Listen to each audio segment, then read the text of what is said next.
Et après les différentes interventions, il est difficile d'apporter quelque chose de nouveau. Et je vais résumer cela en 2 mots par rapport à ce qui s'est passé. C'est que le chien aboie, la caravane passe. C'est ce que nous a montré le régime. Et ensuite, dire que pour la communauté internationale, ce n'est pas une sorte d'indifférence.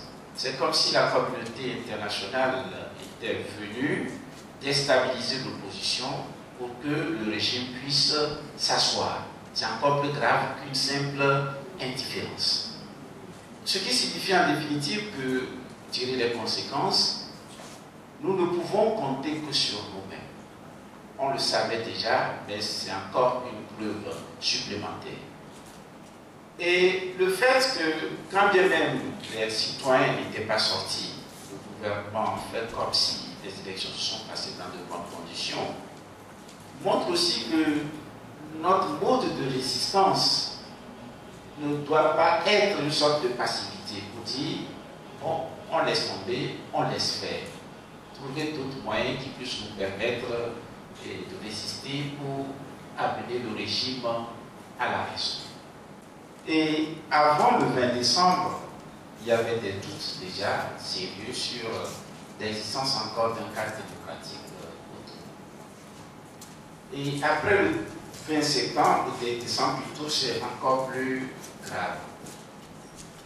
Et pour pouvoir répondre à cette question, nous allons donner un certain nombre d'éléments qui caractérisent la démocratie.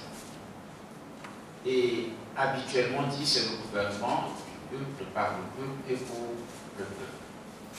Tout au moins, pour que nous soyons dans une démocratie, il faut que le peuple soit l'émanation, plutôt le pouvoir soit l'émanation du peuple. Le pouvoir doit être l'émanation du peuple. Le même élément.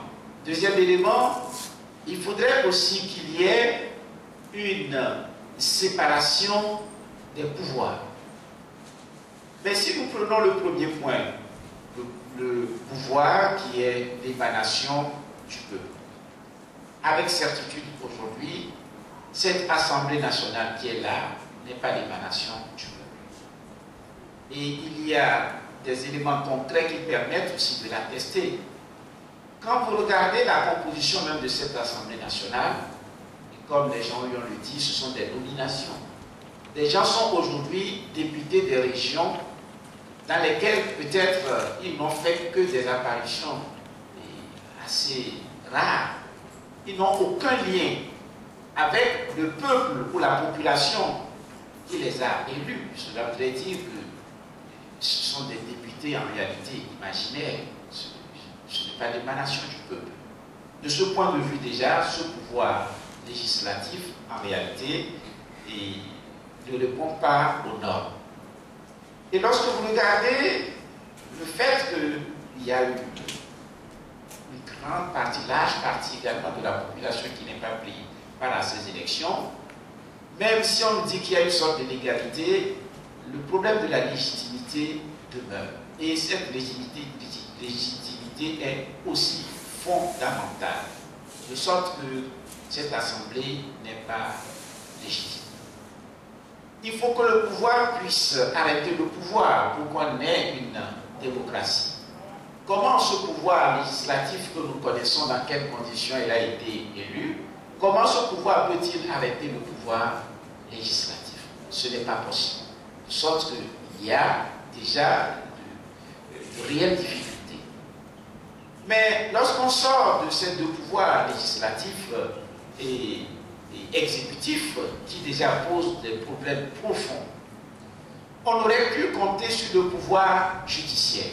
Je crois que c'est un auteur qui dit et dénoncez votre justice, faites tout ce que vous voulez, mais vous devez toujours y croire.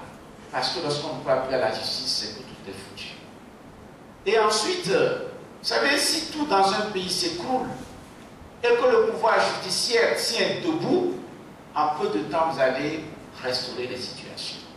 Mais aujourd'hui, nous avons un pouvoir judiciaire qui est aux ordres.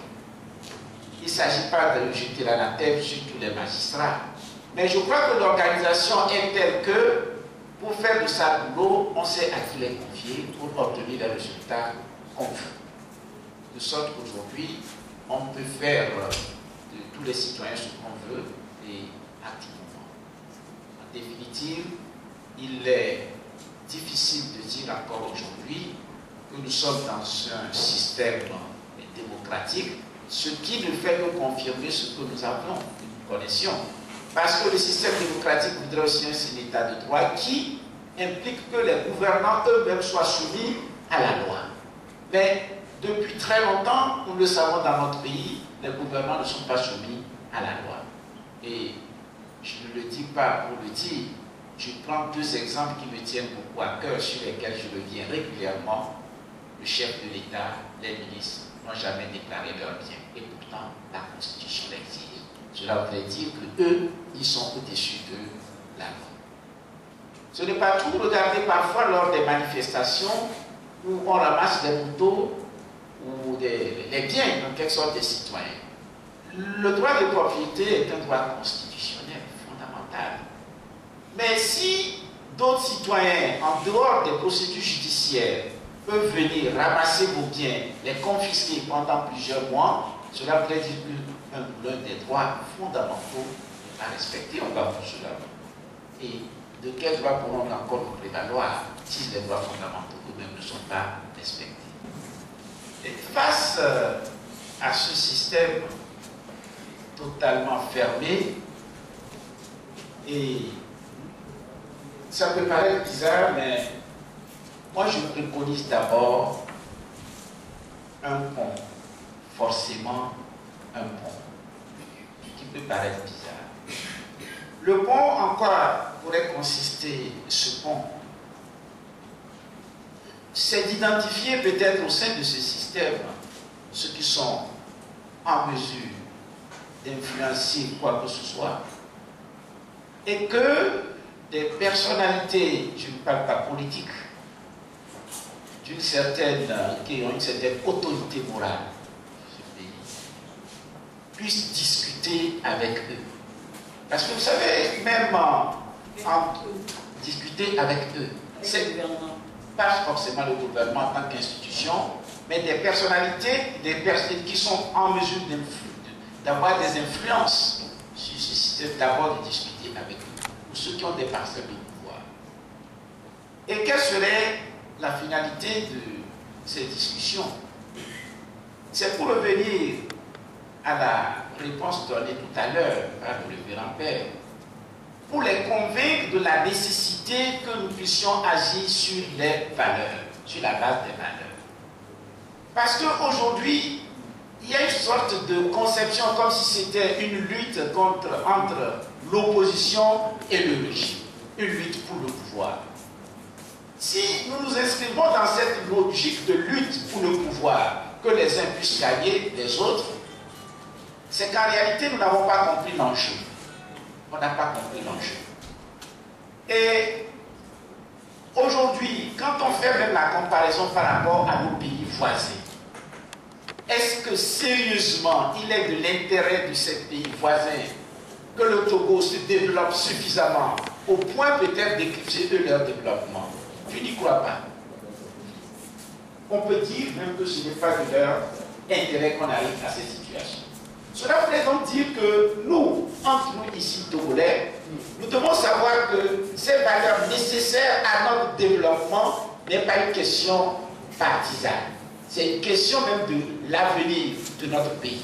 C'est une question même qui engage nos enfants. Et quand on comprend les choses dans ce sens, peut-être qu'on peut faire évoluer les choses. Et cette persuasion ne peut se faire publiquement. C'est comme s'il faut aller les convaincre de la nécessité qu'on puisse faire avancer les choses. Et si ces personnes, en réalité, sont convaincues, il est probable que leur démarche change. Parce qu'aujourd'hui, nous sommes simplement dans une lutte où eux, c'est que les gens veulent les faire partir pour prendre leur place et jouir des privilèges aujourd'hui et qui sont les leurs. Si c'est ça, et je crois que c'est cette logique d'affrontement qui va toujours continuer. Et donc, je ne vais pas terminer. Voilà, c'est la première observation, donc essayez de les approcher. Et si on parvient peut-être à les convaincre, cela permettra de respecter les règles de la République. Le respect des règles ou des lois est une nécessité absolue. Ce n'est même pas la qualité des lois qui est d'abord en jeu, mais c'est le respect de ces règles. Je vous ai dit ici il y a quelques instants, le chef de l'État lui-même qui ne respecte pas les règles. Quand on ne respecte pas les règles dans une république, celui qui est censé garantir ce respect ne le fait pas. Comment voulez-vous que les autres le fassent? Ils ne le feront pas. Donc, cela nous permettra d'arriver à la transparence. Si ce travail est fait, les gens sont convaincus, ils sauront que garder le pouvoir ne peut pas être une finalité. On peut aller aux élections, les perdre, et ensuite le jeu continue. Mais vu la situation du Togo, il est peu probable qu'ils le fassent d'eux-mêmes. Et c'est justement pour cette raison le troisième point que je préconise, ce sont les moyens à mettre en œuvre. C'est que la mobilisation des citoyens doit être telle qu'ils puissent comprendre qu'ils doivent changer. S'ils ne peuvent pas changer par conviction, parce qu'on essaie de les convaincre, il faut qu'ils changent par, je vais dire, contrainte, en quelque sorte. Et pour cette raison, il faut une réelle mobilisation qui les amène à comprendre que les choses doivent changer. Le seul défi, à mon avis, c'est de pouvoir résister à la résignation. Quand il y a résignation, il y a démission. Quand il y a démission, c'est qu'on laisse les choses. Et toutes les conditions sont peut-être remplies aujourd'hui pour qu'il y ait résignation de la part des citoyens en disant autant laisser faire, autant laisser les choses aller de soi. Et bon, ça finira un jour. Et si nous allons dans cette logique, et je crois que les fils de nos fils connaîtront encore la même situation. Il faut continuer par avancer. Vous voyez, vous venez de dire la peur. En réalité, ce qui me suit plutôt, j'ai déjà dit ça à mettre plus sur les antennes. Tout petit, j'ai grandi chez ma tante qui a l'habitude de répéter ceci. Le serpent a peur du bâton. Mais en réalité, le bâton aussi a peur du serpent. Le bâton qui veut frapper le serpent a peur. Il appartient à chacun d'entre nous, en réalité, de se débarrasser de la peur. Et nous avons le révérend Père avec nous. Je vais dire, peut-être pour terminer, Job dit: ce que je crains, c'est ce qui m'arrive. Ce que je redoute, c'est ce qui me frappe. Et le juriste dira, contrario, si je ne redoute rien, rien ne m'arrivera. Si je ne me peur de rien, rien ne me frappera. Merci.